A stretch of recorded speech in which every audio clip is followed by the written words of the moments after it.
जैसे जन्म का समय आया वो उसी समय उसके पीछे व्याधियों ने, कठिनाइयों ने, संकटों ने पीछा। अब जन्म नहीं हुआ है, माँ के गर्भ में आया, उसके पहले उसके आगे कठिनाइयां आ गई। ऐसा संसार में कौन ठीक होगा?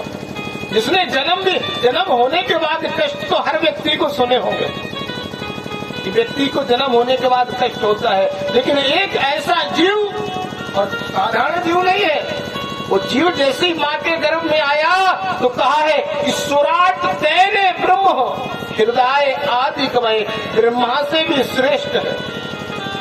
किससे श्रेष्ठ है? ब्रह्मा से भी श्रेष्ठ है। आदि कवय मोहंती यज्ञ सूर्य, हजारों सूर्य भी उसके सामने लज्जित हो जाते हैं। इतना तेजवान है, इतना गुणवान है, और फिर भी माँ के गर्भ में आया तो व्याधियों ने, संकटों ने, कठिनाइयों ने उसको घेर लिया। यहाँ तक कि कहा है शंकर भगवान ने स्वयं कि तेजो पारी मृदाम यथा विनिमयो। भगवान शंकर खुद कह रहे हैं वेदव्यास जी से कि तेजो पारी मृदाम यथा विनिमयो धामना स्वयं सदा निरस्तम सत्यम परम धीमहि। जो सत्यम शिवम सुंदर है, भगवान शंकर भी हाथ जोड़ करके खड़े हैं। इतना तेजवान वो जीव है जो माँ के गर्भ में आया, और माँ के गर्भ में जैसे उसका काल आया तो स्वयं नारायण उसकी रक्षा करने पहुंच गए। तो जीव कौन है? जिसकी स्तुति स्वयं शिव ने की है, शंकर ने की है। मैं नहीं कह रहा हूँ, भागवत जी कह रहे हैं। वास्तव वस्तु सुवत तापत्र्यों मूलम। शिव जी स्वयं आज डमरू को बजा रहे हैं और भगवान विष्णु का ध्यान कर रहे हैं कि जाओ और जाकर के उत्तरा के गर्भ में जो पल रहा है उसकी रक्षा करो। बोलो राधे राधे। उत्तरा के गर्भ में जो पल रहा है वो राजा परीक्षित इतना तेजवान था, जब तक राजा परीक्षित जीतते हैं तो सिंह और बकरी एक घाट पानी देते हैं। उनके तेज के आगे कोई लगा? जिसको स्वयं भगवान ने गर्भ में दर्शन दिए हो, आज नारायण ने दर्शन दिया है। परीक्षित जी ने कहा मुझे अपने जन्म की कथा सुननी है प्रभु, मुझे हमारे जन्म की कथा सुना दो। श्रीमद् भागवते महामुनि कृत्य, जो भागवत पराशर जी के पुत्र वेदव्यास जी ने किए, वो भागवत में मेरा जन्म कैसा है, मुझे श्राप कैसे मिला, मुझे यही कथा श्रवण करते हैं। ऐसे ऐसा कहा लीलाधारी भक्त वत्सल भगवान ने। आज सबसे पहले एक समय हस्तिनापुर जानते कहाँ पर है? आप लोग तो पढ़े लिखे हैं, कथा तो बहुत सुनी है। हम महाराज जी भी कई कथा सुना गए, कथा तो सुनी होगी। हस्तिनापुर कहाँ है?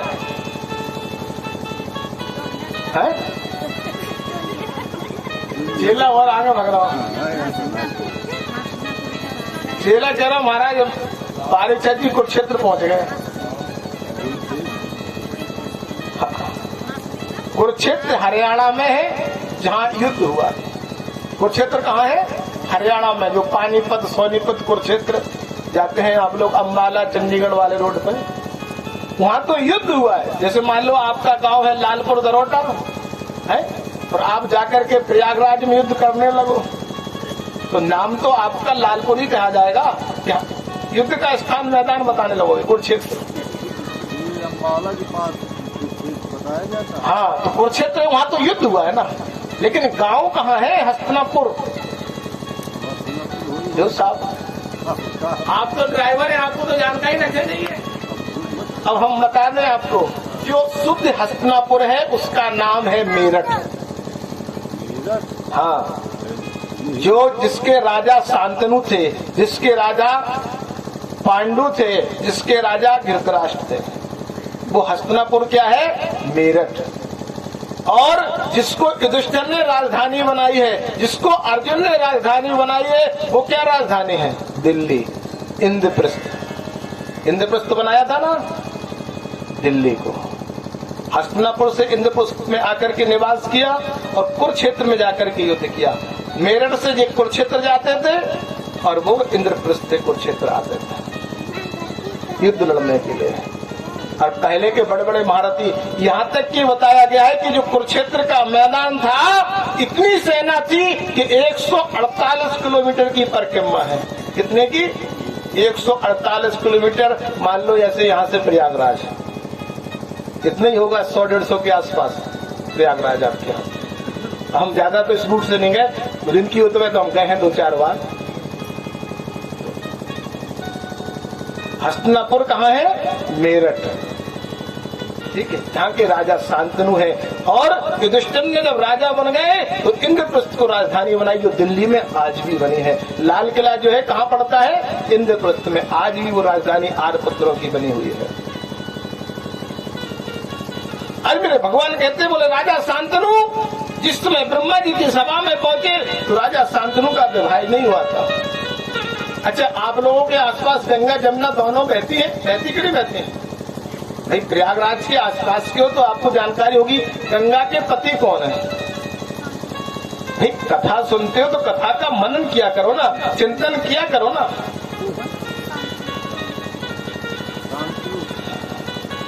और यमुना के दोनों नदियां यहाँ पे हैं, ये बैठे सामने लड्डू गोपाल जी।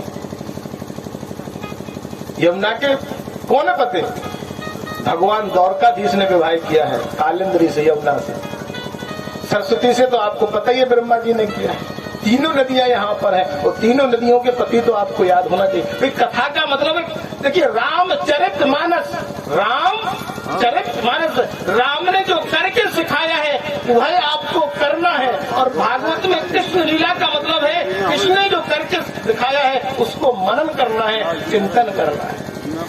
राम की लीला पे चलना है और कृष्ण की लीला का चिंतन करना है, मनन करना है, विचार करना है कि कृष्ण ने क्या किया। कृष्ण की लीला पे चलना नहीं है, जो लीला पुरुषोत्तम है और वो मर्यादा पुरुषोत्तम है। बोलो राधे राधे। आज राजा शांतनु जिसमें ब्रह्मा जी की सभा में पहुंचे और तुरंत बोले ब्रह्मा जी से मुझे गंगा से विवाह करना है। गंगा से विवाह क्यों करना है? क्योंकि एक बार 8 वसु जो गंधर्वों के साथ में थे तो ब्रह्मा ने श्राप कर दिया, बोले तुम्हें एक बार पृथ्वी लोक में जाना होगा। 8 वसु बोले हम पृथ्वी पर नहीं जा सकते हैं क्योंकि पृथ्वी हमारी पुत्री है, वसुओं ने कहा। अब जब ऐसा कहा कि पृथ्वी मेरी पुत्री, हम कैसे जाए? और ब्रह्मा ने श्राप दिया। तब भगवान लीला की गंगा तुम जाओ राजा शांतनु से विवाह करो। और राजा शांतनु से विवाह करने के बाद तुम्हारे 8 पुत्र के रूप में 8 वसु आएंगे और एक एक वसु को अपनी जलधारा में प्रवाहित करके मार देगा। जिस दिन का पृथ्वी पे जाना भी हो जाएगा और जो जल में प्रवाहित हो जाएंगे तो जो हमारे धाम वापिस आ जाएंगे। गंगा ने शर्त रख दी, अगर प्रभु आपने एक भी पुत्र को रोक लिया तो हम तुम्हें छोड़ करके चले आएंगे। अब पहले के राजा शर्त रखते थे, राजा ने शर्त स्वीकार की और गंगा से विवाह। धीरे धीरे कर करके इनके एक एक करके 8 पुत्र हुए। 7 पुत्रों को तो गंगा ने अपनी जलधारा में प्रवाहित कर दिया, लेकिन 8वां पुत्र हुआ जिसका नाम था देवव्रत। और जैसे देवव्रत नाम का 8वां पुत्र उत्पन्न हुआ, देवव्रत के मोहित हो गए। राजा शांतनु ने उसको गोद में ले लिया, गंगा से छीन लिया। और इसी गंगा से छीना, गंगा बोली मैं प्रभु चली जाऊंगी। बोले आप जाओ, लेकिन मुझे मेरे वंश को चलाने वाला, मेरी गद्दी को चलाने वाला मुझे प्राप्त हो गया। देवव्रत में मोहित हो गए राजा। अब जब देवव्रत में मोहित हुए, गंगा छोड़ के चली गई। कुछ दिन के बाद इधर तो देवव्रत युवराज हो गए। 14 वर्ष की अवस्था है देवव्रत की। और इन्होंने आज मत्स्यगंधा को देखा जिसका नाम शकुंतला है, जो केवट निषाद राज की पुत्री थी। और जिस शकुंतला मत्स्यगंधा को देखा और राजा शांतनु ने कहा कि मुझे विवाह करना है। केवट राज ने शर्त रख दी, विवाह तो अपनी पुत्री का कर देंगे, लेकिन जो इसका पुत्र होगा वही राजकुमार होगा। अब जब कहा कि मेरा पुत्र तो पहले युवराज हो गया है, हम इसको पुत्र कैसे राजा बना दे, लौट आए। ऋषि आज देवव्रत ने देखा कि मेरा पिता चिंतित है, चेहरा उदास है, तो हाथ में नीर लिया और कहा पिताजी क्या बात है? बोले मेरे मन में जिज्ञासा हुई दूसरे विवाह करने की। बोले मैं सौगंध खाता हूँ पिताजी आपके चरणों की, मैं इस गद्दी का रक्षक बन करके रहूंगा, लेकिन उत्तराधिकारी नहीं बनूंगा। इसलिए उनका नाम हो गया, बोलो भीष्म पितामह महाराज की। देवव्रत का नाम भीष्म पितामह हो गया। उन्होंने पूरे जीवन मरते मरते उस गद्दी की रक्षा की, लेकिन गद्दी के उत्तराधिकारी नहीं बने। आज शकुंतला से विवाह हुआ, 3 पुत्र हुए, विचित्रवीर, विचित्रबाहु और चित्रवीर। तीनों के लिए आज जाकर के 3 रानियां लेकर के आए। और जब 3 रानियों को लेकर के आए, तीनों रानियों के लिए पुत्र नहीं हो रहे हैं, तो वेदव्यासी को बुलाया। और वेदव्यासी को जैसी बुलाया तो पहली रानी आंखों में पट्टी को बांध करके पहुंची। वेदव्यासी ने कहा जाओ रानी, तुम्हारे पुत्र तो होगा, एवमस्तु तथास्तु, लेकिन जन्मांध अंधा होगा। तो धृतराष्ट्र जी का जन्म हुआ। दूसरी रानी मिट्टी का लेप करके गई, तो वेदव्यासी ने कहा जाओ तुम्हारे भी पुत्र होगा, लेकिन वह क्षय रोग से पीड़ित होगा, जिसे टीबी कहा जाता है। वो पांडु जी उत्पन्न हुए। तीसरी दासी के रूप में स्वयं भगवान का भजन करते हुए प्रकट हो गए। वेदव्यासी बोले तुम्हारे आज एक भक्त होगा, जिससे उद्धव जी की उत्पत्ति, जिससे विदुर जी की उत्पत्ति हुई। बोलो राधे राधे। आपका विदुर का जन्म हुआ। और विदुर जी के जन्म के बाद 3 पुत्र रहे हैं। आज पांडु को राज मिला। और एक चीज बता दें, आप जरूर सुन लियो, दादा नाराज न हुई शाम गए। जिसने एक विवाह किया वो सुखी है, ठीक है ना। जिसने एक विवाह किया है वो सुखी। मैं नहीं कह रहा हूँ, 4 वेद 6 7 18 पुराण कह रहे हैं। जिसने एक विवाह किया है वो सुखी है, और जिसने 3 विवाह किए वो परम सुखी है। ध्यान देना, 1 वाला सुखी है, 3 वाला सुखी है, लेकिन 2 वाले दुखी होते हैं। कैसे, वो मैं प्रमाण दे दूं आपको। सबसे पहले एक विवाह तो सभी करते, सभी का जानकारी है, लेकिन 3 विवाह दशरथ जी ने करे हैं। तो स्वयं भगवान राम का प्राकट हुआ कि नहीं हुआ। वो ठीक है कि पुत्र मोह में उन्होंने त्याग किया, लेकिन राम का दर्शन तो मिला। राम को गोद में तो खिलाया, उससे बड़ा संसार में कोई हो सकता है। लेकिन जितने लोगों ने 2 विवाह किए उनके बारे में बता दें। राजा शांतनु ने 2 विवाह किए, तो पहले नारी पुत्र मोह में साथ छोड़ गई, और दूसरी रानी के पीछे पुत्र की गद्दी चली गई। दुखी हुए कि नहीं हुए? पूरे जीवन दुखी हो गए। इनके पुत्र हुए पांडु।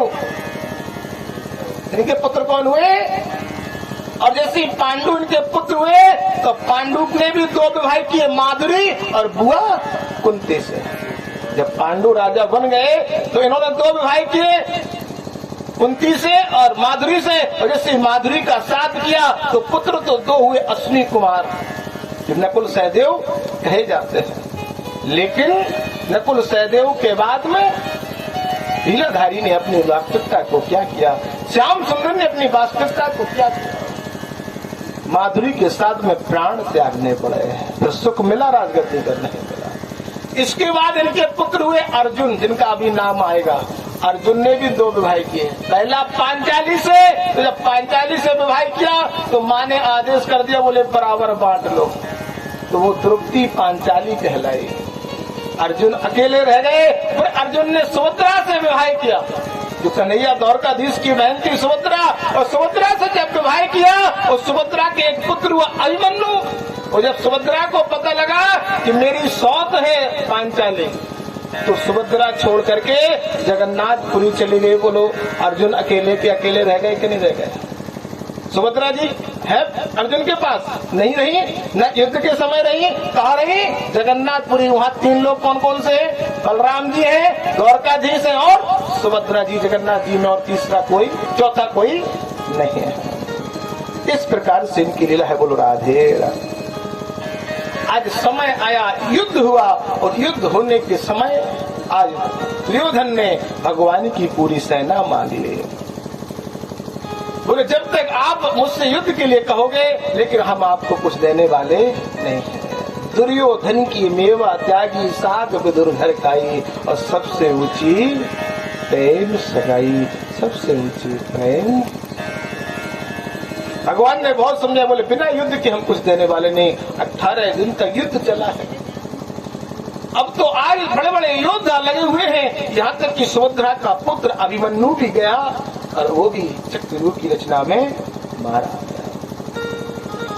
अर्जुन ने आज भगवान की कृपा से भीष्म पितामह को बाणों की सैया पे लटा दिया।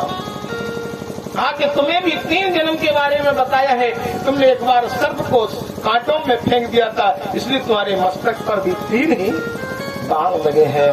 भीष्म पितामह बोले फिर? बोले तुम्हें इच्छा मृत्यु का वरदान था, इसलिए तुम उत्तरायण में जाओगे, भगवान के धाम जाओगे। बोलो राधे राधे। भक्तवत्सल भगवान ने अपने विचारों को प्रकट कर दिया। याने वेद विदा श्रेष्ठम भगवान भद्रे नारायण अन्य चा मुनय सुते परावर विदो। युद्ध चल रहा है, बाणों की सैया पर लेटे हुए हैं। गोविंद की उस भाव को कहा है, जिस दिन मौत की सहजादी आएगी, न सोना काम आएगा न चांदी काम। आज तो लेटे हैं, युद्ध चलते चलते आज 18वां दिन हुआ और 18वें दिन में क्या हो गया। भक्तवत्सल भगवान ने अपने वास्तव स्वरूप का दर्शन कराते हुए मनवाणी को पवित्र करते हुए लीला को कर दिया। आज जंघा को दुर्योधन की तोड़ दिया। जब दुर्योधन आज घायल लेटा है तो इसका एक मित्र है गुरुपुत्र अश्वत्थामा। अश्वत्थामा ने कहा कि मरते समय तुम्हारी इच्छा क्या है? बोले मेरे 100 भाई चले गए लेकिन पांडव एक भी घायल तक नहीं हुआ, मेरी इच्छा एक पांडव। जब ऐसा कहा तो अश्वत्थामा ने जाकर के पांचाली के नन्हे नन्हे सुकुमारों को मारा और इसे नन्हे नन्हे सुकुमारों को मार दिया। और जिस नन्हे सुकुमारों के शीश को दुर्योधन ने देखा तो दुर्योधन पूरे जीवन में रोया नहीं। आज 100 भाइयों के मरने पर भी दुर्योधन नहीं रोया। और जिस पांचाली के पुत्रों को देखा नन्हे शिशुओं को तो नेत्रों में अश्रु आ गए। महाभारत कहते हैं दुर्योधन के भी नेत्रों में आंसू आ गए। अश्वत्थामा तुमने अच्छा नहीं कहा, मेरा युद्ध पांडवों से था, इन पुत्रों के पिता से मेरा दुश्मनी है, मेरा बैर है, इन नन्हे राजकुमारों से मेरा बैर नहीं। बोले क्यों? बोले जब मेरा कल्याण हो जाएगा तो जब ये नन्हे राजकुमार अपने पिता को तर्पण कर रहे होते, युधिष्ठिर नकुल सहदेव को तर्पण कर रहे होते तो एक बार सोचते कि मेरा चाचा दुर्योधन कैसा भी था लेकिन तर्पण मुझे भी कर देते। और जो तर्पण करता है पिता को वही पुत्र कहलाता है, जिसने तर्पण अपने पिता का नहीं किया वो पुत्र क्या कहलाएगा। दुर्योधन ने अपने प्राण त्याग दिए। अश्वत्थामा घबरा रहा है। इधर पांचाली बुआ कुंती रो रही, कन्हैया ये क्या लीला कर दी। श्री कृष्ण गोविंद और हरे मुरारी, हे नाथ नारायण वासुदेव। श्री कृष्ण गोविंद हरे मुरारी, नाथ नारायण वासुदेव।